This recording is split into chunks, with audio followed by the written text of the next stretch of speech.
Terima kasih atas kesempatannya. Perkenalkan, nama saya Ahmad Fikri Alfiansyah, NIM 2018-210-401. Di sini saya akan mempresentasikan proposal saya tentang pengaruh reputasi dan kemampuan perusahaan terhadap kepercayaan pelanggan pada aplikasi Shopee di Jawa Timur. Yang pertama, pendahuluan. Shopee merupakan sebuah situs belanja online sejak tahun 2017. Shopee mencatat 80 juta unduhan aplikasi dengan lebih dari 4 juta penjual dan juga lebih dari 180 juta produk aktif. Pada proposal ini dibahas kemampuan perusahaan dan reputasi di mana sangat mempengaruhi kepercayaan pelanggan. Contohnya, Shopee ini sendiri yang dimana menunjukkan kemampuan perusahaan dalam memahami pasarnya, memahami targetnya, sehingga produknya pun menjadi terkenal di kalangan masyarakat sebagai aplikasi yang mudah digunakan untuk transaksi jual beli.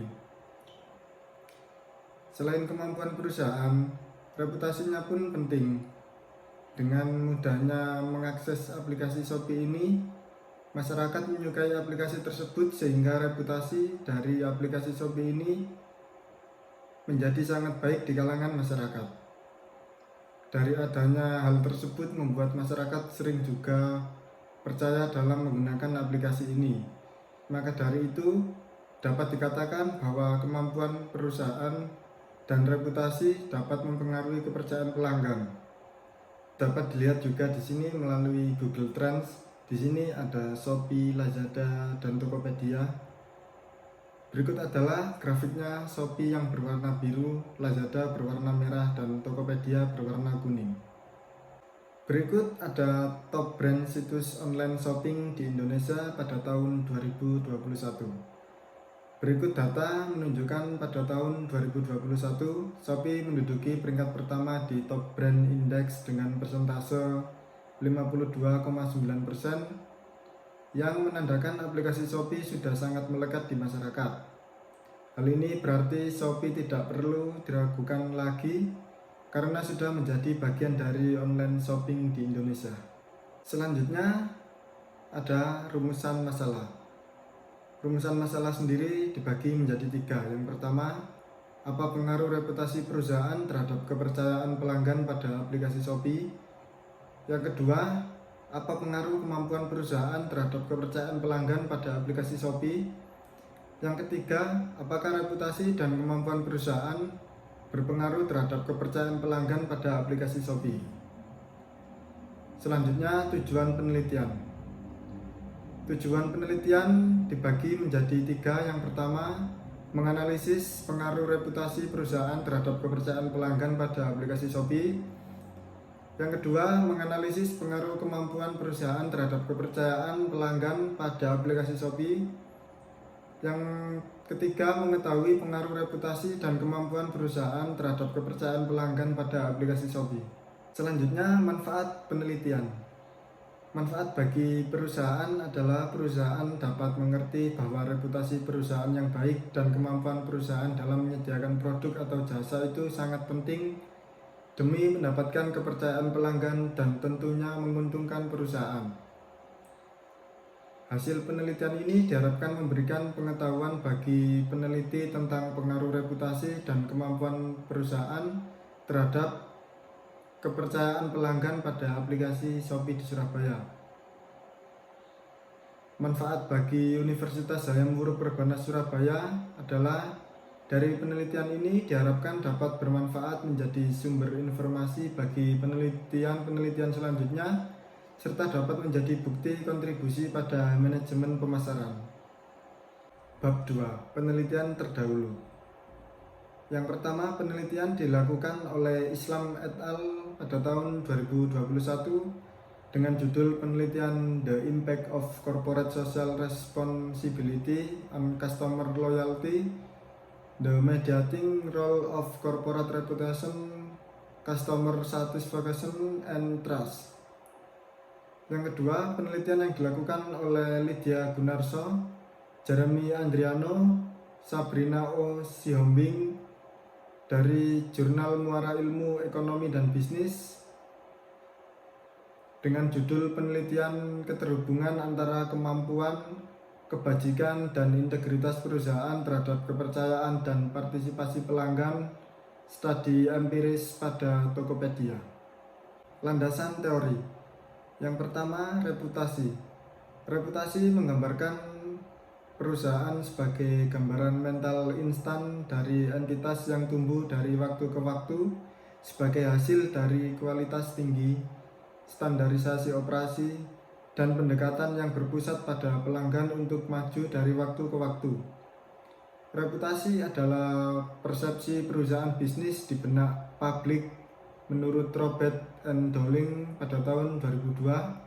Dalam literatur, reputasi perusahaan dianggap sebagai aset tidak terwujud yang mengarah pada berbagai keuntungan bagi perusahaan bisnis seperti memenangkan loyalitas pelanggan, penetapan harga premium yang tinggi, keunggulan kompetitif, dan kepuasan pelanggan menurut Walsh and Whitman pada tahun 2004. Reputasi perusahaan adalah sebuah teknik strategis yang digunakan untuk mencapai tujuan strategi bisnis menurut Porter pada tahun 2008. Yang kedua, kemampuan perusahaan. Kemampuan perusahaan terdiri dari keterampilan dan kapabilitas seperti kompetensi untuk menghasilkan inovasi yang tinggi pada produk atau layanan dan menyediakan produk berkualitas tinggi menurut Rush et al. Pada tahun 2002 dan Luo and Bhattacharya pada tahun 2006. Kemampuan perusahaan dan CSR mempengaruhi persepsi konsumen terhadap produk perusahaan menurut Perez et al. Pada tahun 2013. Ketika perusahaan memiliki kemampuan yang rendah atau kualitas rendah dan inovasi rendah, mereka menghasilkan tingkat kepercayaan pelanggan yang rendah dan loyalitas pelanggan yang juga rendah. Yang ketiga, kepercayaan pelanggan. Kepercayaan pelanggan adalah indikasi yang jelas dari kualitas layanan yang disediakan oleh perusahaan menurut Wu pada tahun 2013. Kepercayaan biasanya dilihat sebagai fitur penting dalam hubungan jangka panjang menurut KNC pada tahun 2009. Beberapa penelitian menunjukkan bahwa kepercayaan adalah proses jangka panjang yang dibangun di atas kebaikan dan keandalan orang lain. Menurut Pivato et al. Pada tahun 2012, kepercayaan memiliki kepentingan yang signifikan dalam bisnis transaksi dan dapat menguntungkan transaksi di masa depan. Rancangan penelitian. Penelitian ini dirancang dengan menggunakan metode survei dalam pengumpulan data.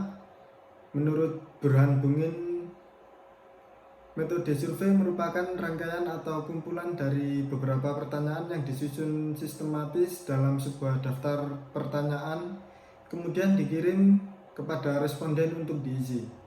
Untuk penelitian ini menggunakan data penelitian kuantitatif.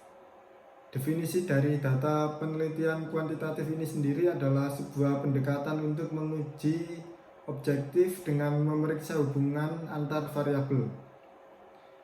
Variabel ini dapat diukur biasanya pada instrumen sehingga dapat bernomor dan juga dapat dianalisis dengan menggunakan prosedur statistik menurut Creswell pada tahun 2014. Karena penelitian ini menggunakan metode survei, maka yang digunakan adalah data primer. Menurut Sugiono pada tahun 2011, data primer merupakan sumber data yang memberikan data langsung kepada pengumpul data. Populasi, sampel, dan teknik pengambilan sampel. Yang pertama, populasi. Menurut Kuncoro pada tahun 2013, menjelaskan bahwa populasi adalah komponen dari kelompok yang lengkap, terdiri dari manusia, transaksi, objek atau kejadian di mana kita tertarik untuk mempelajarinya serta menjadi objek. Populasi dalam penelitian ini adalah pengguna aplikasi belanja online Shopee di Jawa Timur. Yang kedua, sampel. Menurut Sugiono pada tahun 2019, sampel merupakan bagian dari jumlah dan karakteristik yang dimiliki oleh populasi tersebut. Jumlah sampel yang diambil harus benar atau representatif mewakili populasi pada penelitian. Sampel yang diuji dalam penelitian kali ini adalah sebanyak 50 responden dan untuk sampel besarnya diambil sebanyak 100 responden. Yang ketiga, teknik pengambilan sampel. Menurut Sugiono pada tahun 2019, teknik pengambilan sampel yang akan digunakan dalam penelitian ini adalah non-probability sampling yang didefinisikan sebagai teknik pengambilan sampel yang tidak memberi peluang atau kesempatan yang sama bagi setiap anggota populasi untuk dipilih menjadi sampel. Teknik purposive sampling yang akan digunakan dalam pengambilan sampel. Purposive sampel yang akan diambil dalam penelitian ini dengan kriteria yaitu sebagai berikut. Yang pertama, pengguna aplikasi belanja online Shopee. Yang kedua, pengguna yang menggunakan aplikasi Shopee dalam 1 bulan terakhir. Yang ketiga, berumur 15-50 tahun. Yang keempat, berdomisili di Jawa Timur. Data dan metode pengumpulan data. Berdasarkan sifat dari data dalam penelitian ini adalah data kuantitatif, yaitu data yang berbentuk bilangan atau angka hasil dapat diukur sehingga dapat memperkuat pada deskripsi tentang proses maupun hasil dari penelitian ini. Berdasarkan sumber data, penelitian ini menggunakan sumber data primer, yaitu sebuah data yang diperoleh atau dikumpulkan oleh orang yang melakukan penelitian atau yang bersangkutan yang memerlukannya. Yang kedua, pengumpulan data dari penelitian ini diperoleh dengan menggunakan metode pengumpulan data melalui kuesioner yang disebar dalam bentuk Google Form. Untuk penggunaan Google Form ini sendiri dilakukan secara tidak langsung, di mana penyebarnya dilakukan melalui sosial media dan email. Kuesioner secara langsung tidak bisa dilakukan untuk mengurangi terjadinya kontak langsung dengan responden di masa pandemi ini. Pengumpulan data menggunakan Google Form ini juga merupakan bentuk dari non-probability sampling. Dengan cara purposive sampling, penyebaran kuesioner dilakukan dengan memberikan klasifikasi pada responden yang ditargetkan sehingga nanti hasil dari pengumpulan data ini akurat. Cukup sekian presentasi dari saya. Terima kasih.